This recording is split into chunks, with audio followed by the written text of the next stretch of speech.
दोस्तों नमस्कार। खबर की गहराई में जाने से पहले वीडियो को लाइक कर दीजिए, चैनल को सब्सक्राइब कर लीजिए और कमेंट करके जरूर बताइए कि आप ये वीडियो किस देश या किस राज्य से देख रहे हैं। दोस्तों, आज एक बार फिर मध्य पूर्व के आसमान पर संकट के बादल छा चुके हैं, जहां बरसों पुराना संघर्ष एक नई और खतरनाक करवट ले चुका है। जिस शांति की उम्मीद पर दुनिया टिकी थी, वह अब टूटती नजर आ रही है। और यह सिर्फ दो देशों के बीच की लड़ाई नहीं है, यह एक ऐसा भूचाल है जिसकी लहरें अमेरिका से लेकर तेल बाजार तक और समुद्री व्यापार मार्गों से लेकर हर आम इंसान की जेब तक पहुंच रही है। यह समझना जरूरी है कि यह लड़ाई क्यों और कैसे अब इतनी जटिल हो गई है कि इसे थामना किसी एक महाशक्ति के बस की बात नहीं रहा, क्योंकि यहाँ अब हर बड़ी और छोटी शक्ति अपने दांव लगा रही है और इस पूरे इलाके को अपने अपने प्रभाव क्षेत्र में खींचने की कोशिश कर रही है। कुछ ही समय पहले जिस संघर्ष विराम को बड़ी कामयाबी मानकर जश्न मनाया गया था, वह अब सिर्फ कागजों में बचा है और जमीनी हकीकत कुछ और ही है। क्योंकि अविश्वास की खाई इतनी गहरी है कि कोई भी पक्ष लंबी अवधि के लिए हथियार डालने को तैयार नहीं है और हर तरफ संदेह और डर का माहौल है। इजराइल डिफेंस फोर्सेस और उनके विरोधी गुटों के बीच सीमावर्ती इलाकों में गोलियों और बमों की आवाजें फिर से गूंज रहे हैं, जिससे यह साफ है कि सुरक्षा की गारंटी दूर की कौड़ी है और अगले पल क्या होगा कोई नहीं जानता। वेस्ट बैंक के एक इलाके में हुआ सैन्य ऑपरेशन इस बात का सबसे बड़ा सबूत है कि तनाव अभी भी चरम पर है।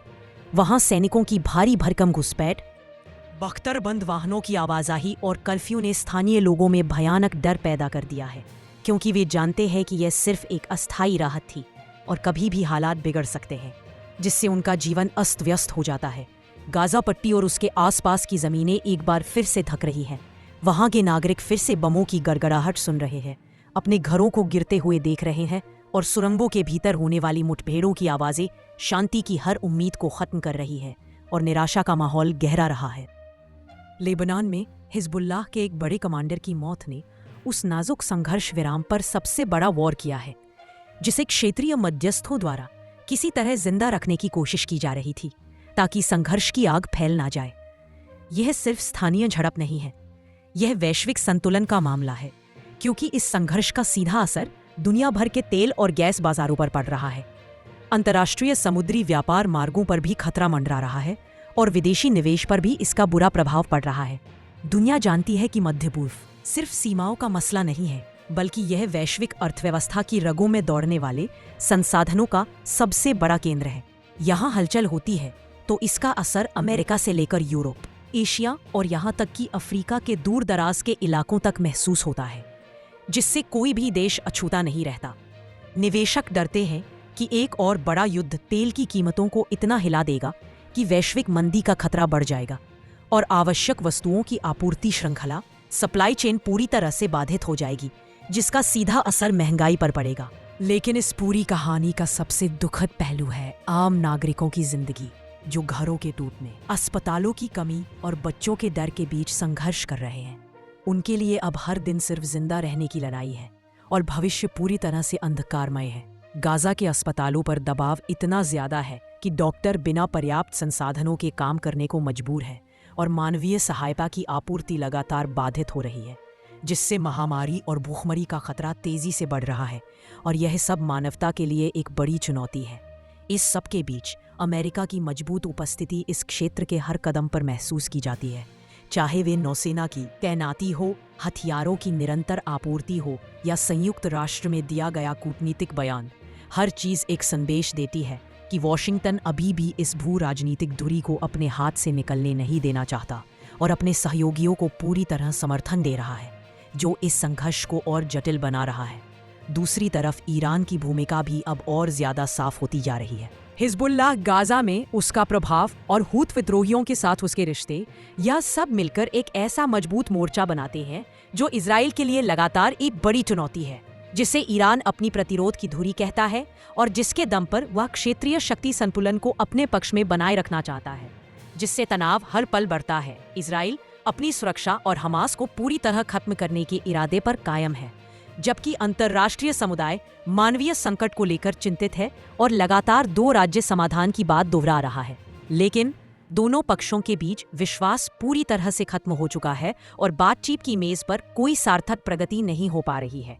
रूस और चीन भी इस क्षेत्र में अपनी ऊर्जा और व्यापारिक त्वाकांक्षाओं के साथ अपनी मौजूदगी बढ़ा रहे हैं, जिससे यह संघर्ष सिर्फ क्षेत्रीय नहीं बल्कि वैश्विक शक्तियों के टकराव का अखाड़ा बन चुका है, जहां हर कोई अपने हितों की रक्षा कर रहा है और पर्दे के पीछे से खेल खेल रहा है।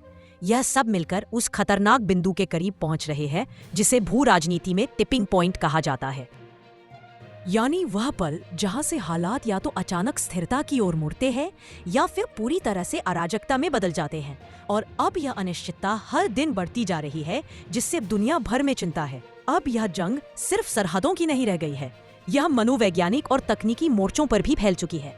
लाल सागर में तेल टैंकरों पर रहस्यमय हमले हुए, जिसने समुद्री सुरक्षा को एक बड़ा खतरा दिया और बीमा की लागतें बढ़ा दी, जिससे व्यापार प्रभावित हो रहा है। तेल के दामों में उछाल आया और समुद्री सुरक्षा पर सवाल खड़े हो गए। यह सब साबित करता है कि जंग अब सिर्फ जमीन पर नहीं बल्कि समंदर और साइबर दुनिया में भी पूरी ताकत से फैल चुकी है, जहां अदृश्य हमले हो रहे हैं और नुकसान का आकलन करना मुश्किल है।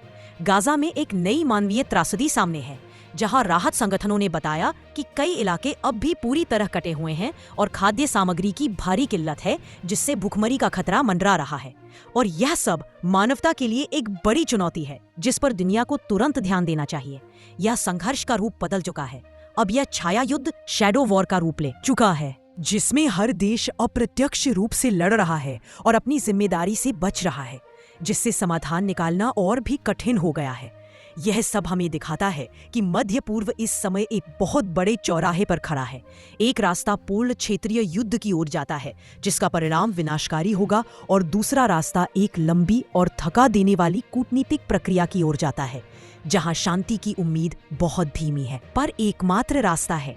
पूरी दुनिया की नजर इस बात पर टिकी है कि ये बड़े खिलाड़ी अगला कौन सा कदम उठाते हैं, क्योंकि उनका हर फैसला केवल मध्य पूर्व का नहीं बल्कि पूरी दुनिया का भविष्य तय करेगा, और इसकी गर्मी हर जगह महसूस की जाएगी। फिलहाल इस खबर में इतना ही। अगर वीडियो पसंद आया हो तो वीडियो को लाइक कर दीजिए, चैनल को सब्सक्राइब जरूर कर लीजिए और कमेंट में बताइए कि आप यह वीडियो किस देश या किस राज्य से देख रहे। मिलते हैं फिर से एक नए वीडियो में एक नए अंदाज के साथ।